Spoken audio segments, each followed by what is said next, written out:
how does somebody find their own voice? It would take some time. At least Yes. for me, it took for me at least 200 videos.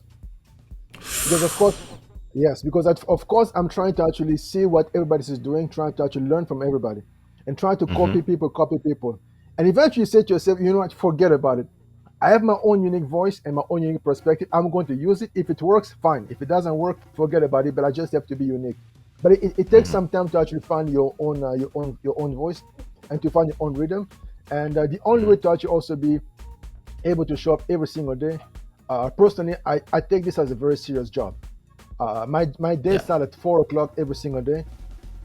From 4 o'clock in the morning, I start thinking in terms of at 3:35 I have to be live in front of people. So what exactly am I going to talk about? I have to make sure that 3 hours before I get on live, no food, because it happened to me once. I'm speaking and say, oh my goodness.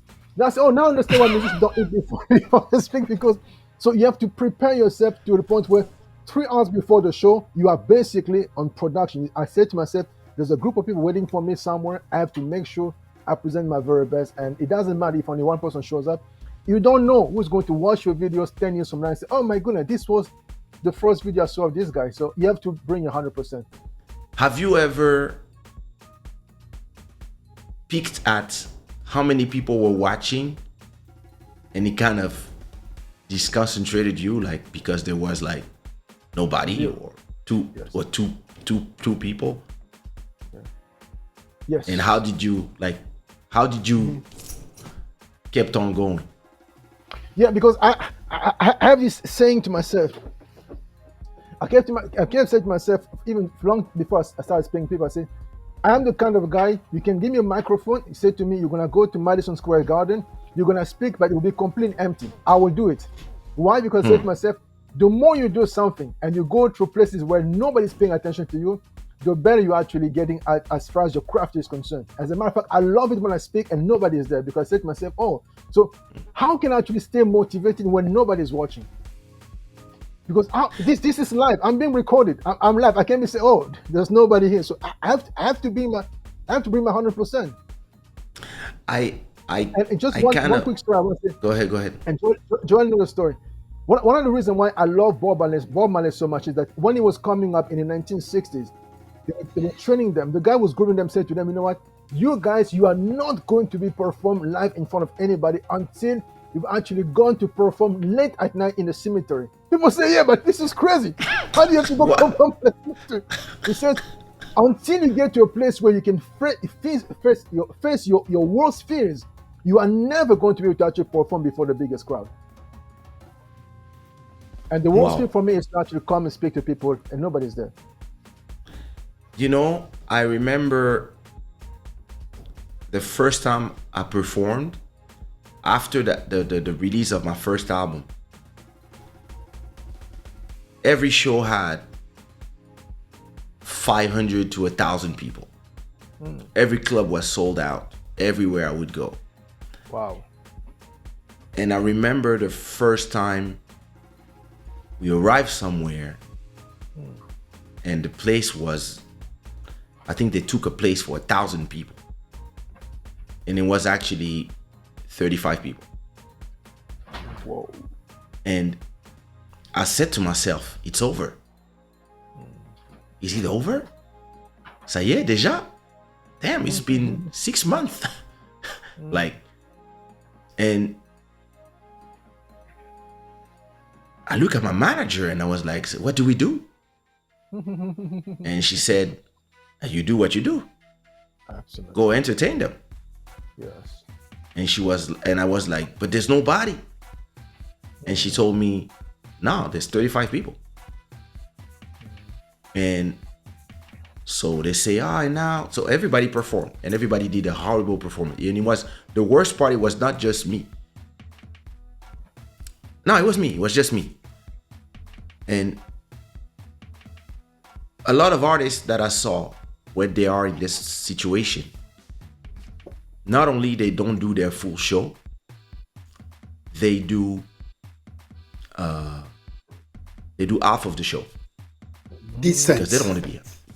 They're like, they sing, they're not happy, they're like, they're frustrated of the situation. And so I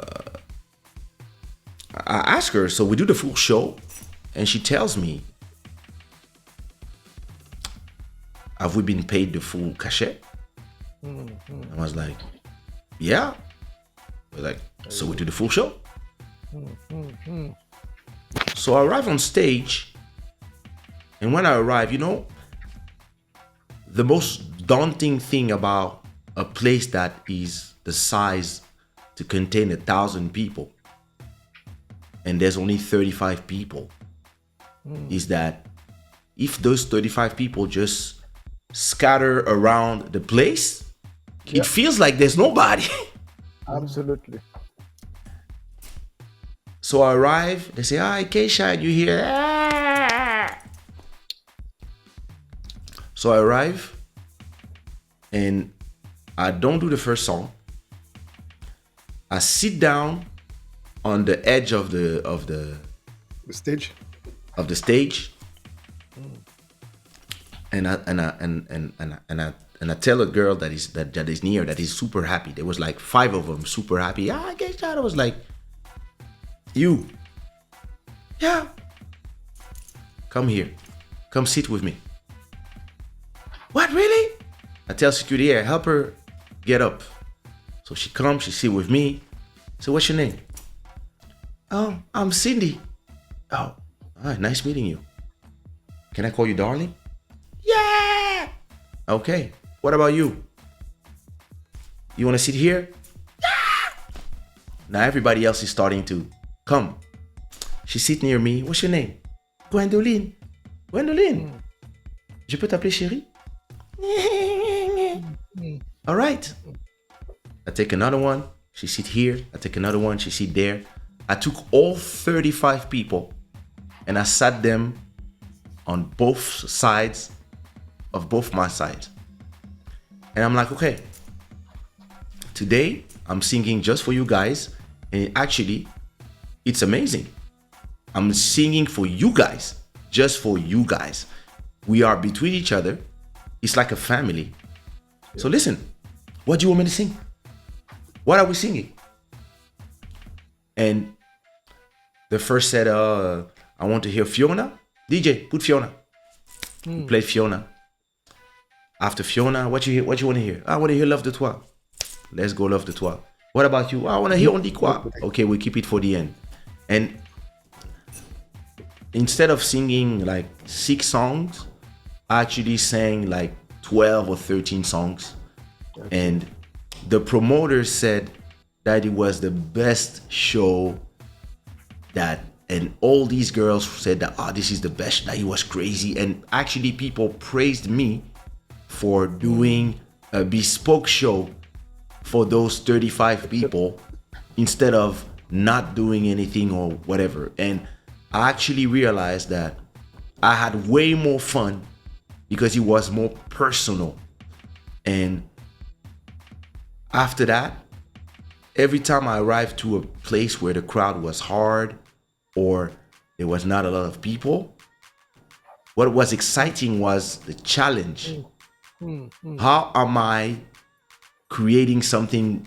How am I creating a meaningful experience with what I have here, instead of those easy shows where everybody's yelling? But I mean, you know, like it's great. It's great for the ego and stuff, but you don't.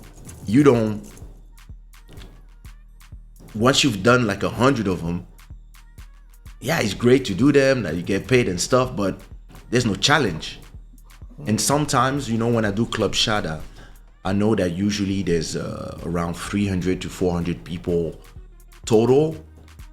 And at the same time, usually watching is between 26 and 32. Unless I have a guest that brings like, can go up to 60. So it's like, it depends who's the guest. And sometimes for whatever reason, because I started late or because maybe I did it on a day that is not the normal day and nobody gets notification because the algorithms are not used to me being live at that time, I see that, yeah, there's only 8 people. And this is where I tap into those experiences from back then.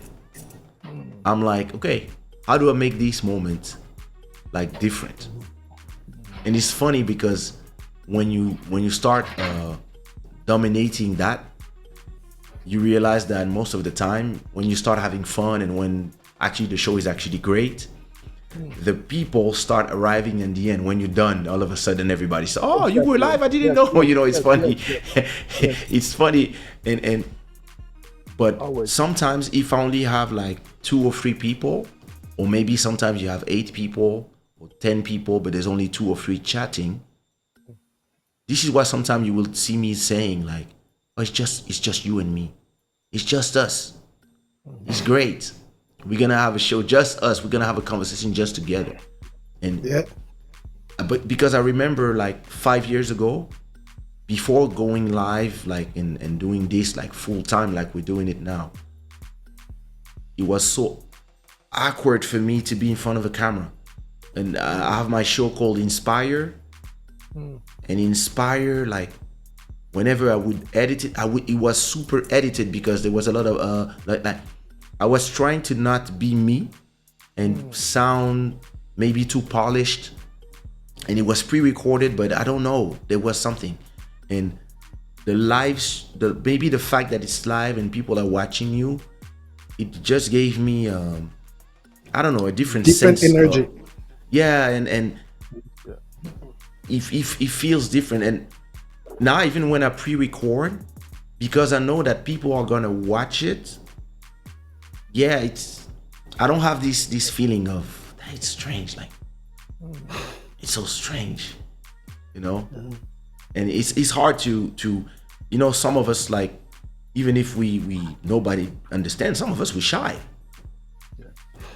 To some people it's horrible to be in front of a camera, Yeah, to me, talk especially me. to, you know, and to know that people are going to judge you, people are going to put comments, or imagine like the first time there was a hater, like, you know, like how you going to take it, like all these things. Like, not everybody, and I think a lot of people, they want to tell their story or they want to share something, but they're scared of all these things.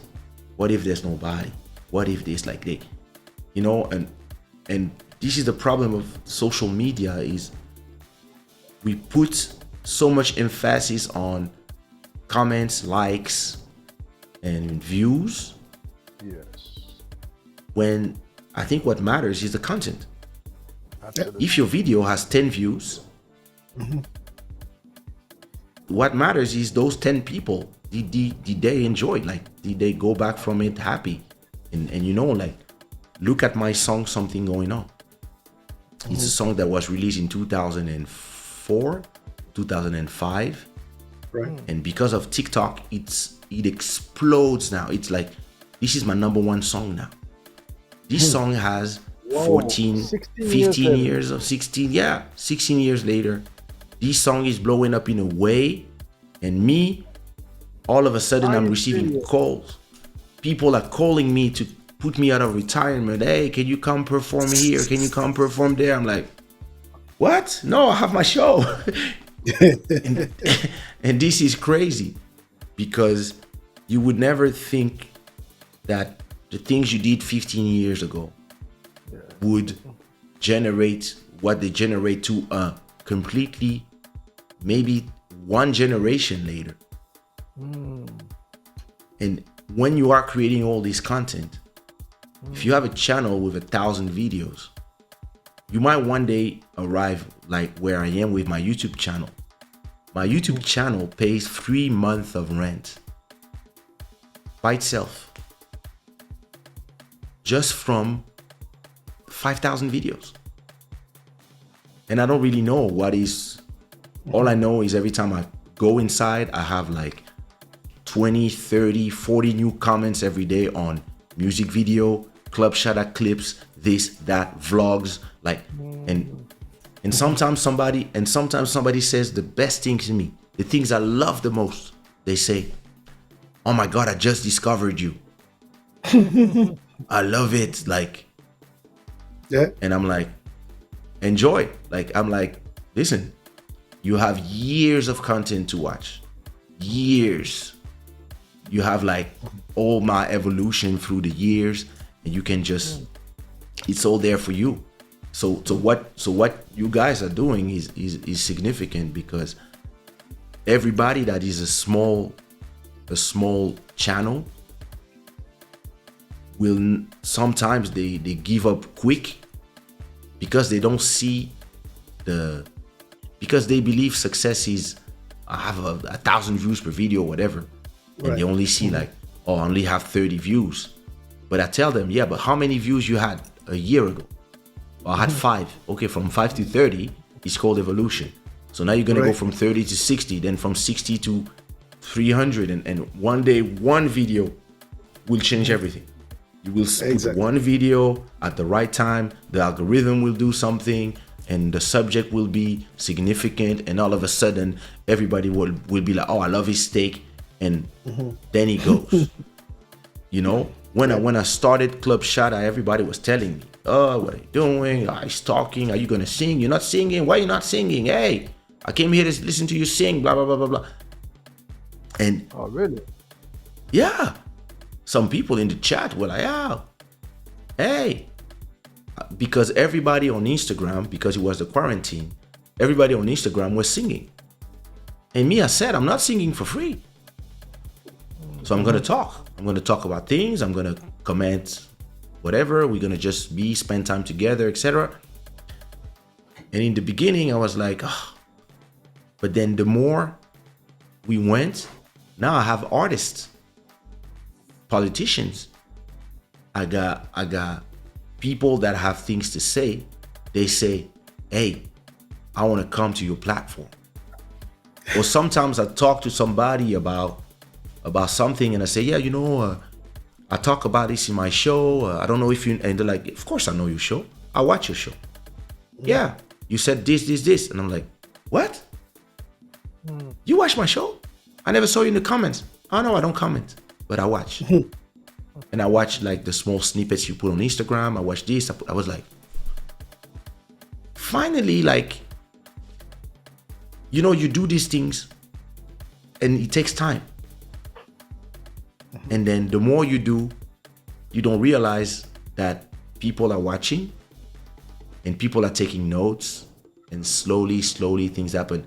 But what both of you would give as an advice to somebody who has a very small channel, how do they promote it? Promotion, it's really tough. It's really tough, and in a way that, How do you promote yours? oh, mine, it's taking some of your advice in the past, making some snippet from the main show, and sharing it on different platform, and putting a link to the main one to come back Yeah. to YouTube, and that's how you can grow it. And the other way also, I found it's really interacting with other channels. Yeah.